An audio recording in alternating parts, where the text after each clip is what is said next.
July 17న Chaturthi వ్రతం రాబోతుంది. మనలో చాలా మందికి ఒకే సమస్య ఉంటుంది. పని మొదలు పెడతాం కానీ మధ్యలో ఆగిపోతుంది. ప్రయత్నం చేస్తాం కానీ ఫలితం ఆలస్యం అవుతుంది. మంచి అవకాశం వస్తుంది అనుకుంటే చివరి నిమిషంలో ఏదో ఒక అడ్డంకి వస్తుంది. ఇలాంటి ఆటంకాలు తొలగించడానికి ముందుగా గుర్తొచ్చే దేవుడు వినాయకుడు. ఎందుకంటే గణపతి విఘ్నాలను తొలగించే దేవుడు.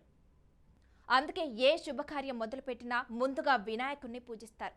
చతుర్థి రోజు గణపతిని పూజిస్తే జీవితంలో నిలిచిపోయిన పనులు మళ్ళీ ముందుకు కదులుతాయని భక్తులు నమ్ముతారు.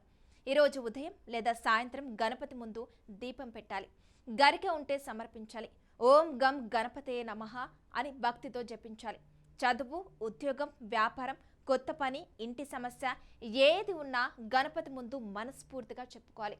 చతుర్థి వ్రతం మనకు ఒక గొప్ప పాఠం చెప్తుంది. జీవితంలో అడ్డంకులు రావటం తప్పు కాదు, వాటి ముందు ఆగిపోవడమే తప్పు. గణపతి భక్తితో మనం మళ్ళీ ధైర్యంగా మొదలు పెడితే దారి నెమ్మదిగా అయినా తెచ్చుకుంటుంది. వీడియో నచ్చితే లైక్ చేయండి, షేర్ చేయండి. ఇలాంటి వీడియోస్ కోసం మా ఛానల్ను ఫాలో అవడం మాత్రం మర్చిపోవద్దు.